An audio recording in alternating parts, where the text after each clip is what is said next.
पूरी दुनिया में इंडिया सबसे ज्यादा मूवी बनाने वाला देश है। हमारे देश में एक साल में लगभग 1800 से ज्यादा मूवी बनती है। और अब इनमें सारी की सारी मूवी तो हिट होती नहीं है, इसमें 10 या 15 मूवी ऐसी होती है जो सुपर हिट होती है। फिर भी ये एक प्रकार से देखा जाए तो ये एक बहुत ही रिस्की गेम है। फिर भी हर साल ज्यादा से ज्यादा मूवीज बनती है। अब देखिए, जिस मूवीज को हम फ्लॉप बोलते हैं वो मूवी भी काफी अच्छा पैसा कमा लेती है। इनफैक्ट वो मूवी रिलीज होने से पहले ही प्रॉफिट में होती है। अब आखिर बॉलीवुड किस फॉर्मूले का यूज करता है जिससे कि उसकी जो मूवी है वो फ्लॉप होने के बाद भी प्रॉफिट में होती है। अब देखिए, जब कोई मूवी बनती है तो ऐसा नहीं है कि कोई भी व्यक्ति आया, उसने मूवी में पैसा अपने घर से लगाया और उसके बाद यदि मूवी फ्लॉप हो गई तो है रोड पे आ गया। ऐसा नहीं होता है। अब आपको मान लीजिए कोई मूवी बनानी है तो इसके लिए पहले तो आपको एक प्रोड्यूसर की जरूरत होगी। प्रोड्यूसर वह होता है जो मूवी में पैसा लगाता है। अब देखिए, मूवी जो बनती है उसके 4 स्टेप्स होते हैं, जिसमें से पहला स्टेप होता है कि जो डेवलपमेंट है। डेवलपमेंट मतलब कि उसमें स्क्रिप्ट लिखी जाती है, स्टोरी लिखी जाती है, डायलॉग्स लिखे जाते हैं। नंबर 2 पर स्टेज आती है कि पे प्रोडक्शन। पे प्रोडक्शन जिसमें कि लोकेशन चूज की जाती है, हीरो हीरोइंस को सेटअप किया जाता है, साथ ही बहुत सारी चीजें खरीदी जाती हैं। और नंबर 3 पर आता है प्रोडक्शन। प्रोडक्शन मतलब कि उसमें शूटिंग की जाती है। और नंबर 4 पर आता है हमारा पोस्ट प्रोडक्शन, जो किसी भी मूवी का बनने का अंतिम चरण होता है, जिसमें इसके एडिटिंग की जाती है। एडिटिंग के साथ ही उसमें बहुत सारे विजुअल इफेक्ट्स वगैरह, वीएफएक्स वगैरह यूज करके मूवी को बनाया जाता है। अब देखिए, इतना सारा पैसा लगाने के बाद एक प्रोड्यूसर को जरूरत होती है डिस्ट्रीब्यूटर्स की। अब ये डिस्ट्रीब्यूटर्स को जरूरत होती है सब डिस्ट्रीब्यूटर्स की। और इन्हीं सब डिस्ट्रीब्यूटर्स के थ्रू सभी सिनेमाघरों में, इंडिया के जितने भी सिनेमाघर है उन सब में मूवी पहुंचती है और हम उसे देख पाते हैं। अब बहुत सारे केस ऐसे होते हैं जिनमें कि जो प्रोड्यूसर होते हैं वो खुद मूवी को डिस्ट्रीब्यूट करता है। इसमें क्या होता है कि जो डिस्ट्रीब्यूट और सब डिस्ट्रीब्यूट होते हैं उनकी जरूरत नहीं होती है, जिससे कि ज्यादा मुनाफा होता है। और आपने देखा होगा कि जब भी मूवी शुरू होती है तो उसमें बहुत सारे के नाम आते हैं, जैसे अल्ट्रा मूवी हो गई, यूटीवी हो गई, या फिर बहुत सारे के ऐसे नाम आते हैं जैसे कि फोक्स स्टार हो गया।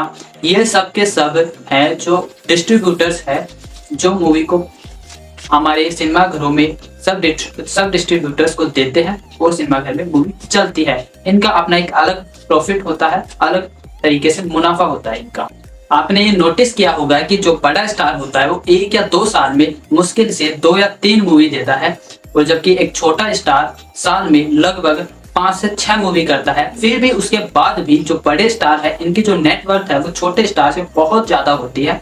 अब इसका सबसे बड़ा कारण यह है कि जो बड़े स्टार है ये फीस नहीं लेते बल्कि मूवी के प्रॉफिट में से शेयर ले लेते हैं, जिसके कारण इनकी नेटवर्थ छोटे स्टार से बहुत ज्यादा होती है।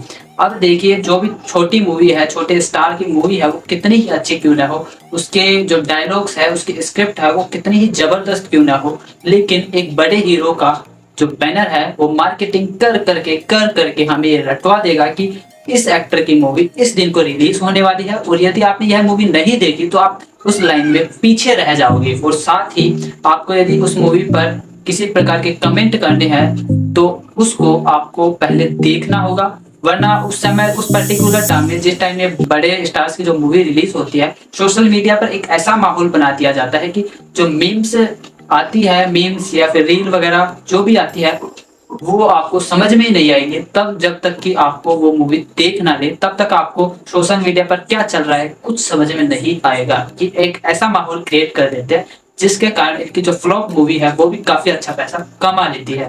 अब मूवी हिट हुई है, सुपर हिट हुई है या फ्लॉप हुई है या मीडियम रही है, अब ये पता चलता है बॉक्स ऑफिस कलेक्शन से। अब जब आप मूवी देखने जाते हो और जिस काउंटर से आप टिकट खरीदते हो उस काउंटर को बोलते हैं बॉक्स ऑफिस कलेक्शन। अब जितनी भी टिकट्स बिकती है और उनसे जो पैसा आता है और उनमें से जो जीएसटी काट करके जो पैसा बचता है उसे बोलते हैं नेट कलेक्शन।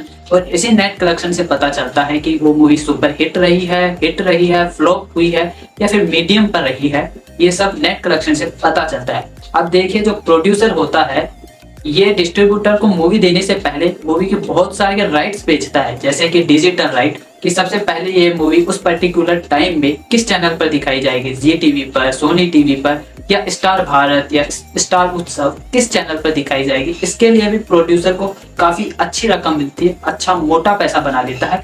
और इसके साथ ही वो बहुत सारे के राइट्स जैसे कि OTT राइट्स हो गया, डिजिटल राइट्स हो गई, बहुत सारे के राइट्स बेचता है, जिससे कि प्रोड्यूसर जो है वो मूवी के रिलीज होने से पहले ही काफी अच्छा पैसा कमा लेता है।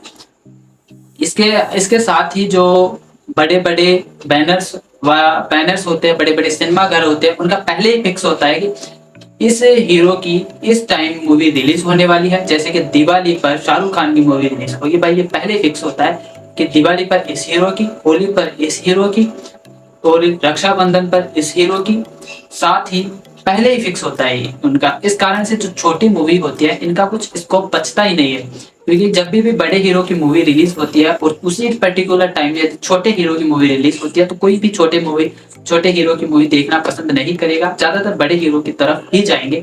इस कारण जो छोटे हीरोज की जो मूवी है वो ज्यादा पैसा नहीं कमा पाती है। लेकिन अब जो जमाना है वो बदल रहा है। अब OTT प्लेटफॉर्म आने के बाद जो टैलेंटेड लोग हैं उनको आगे आने का मौका मिल रहा है।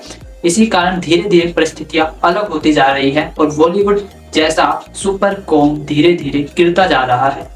यही कारण है कि OTT प्लेटफॉर्म बहुत सारे के डिजिटल जैसे कि YouTube हो गया, इंस्टाग्राम हो गया, इनके कारण से इनको बहुत नुकसान हो रहा है धीरे धीरे। अब देखते हैं कि आगे होता क्या है। इस तरह से बॉलीवुड अपना पैसा बना लेते हैं एक मूवी फ्लॉप होने के बाद भी।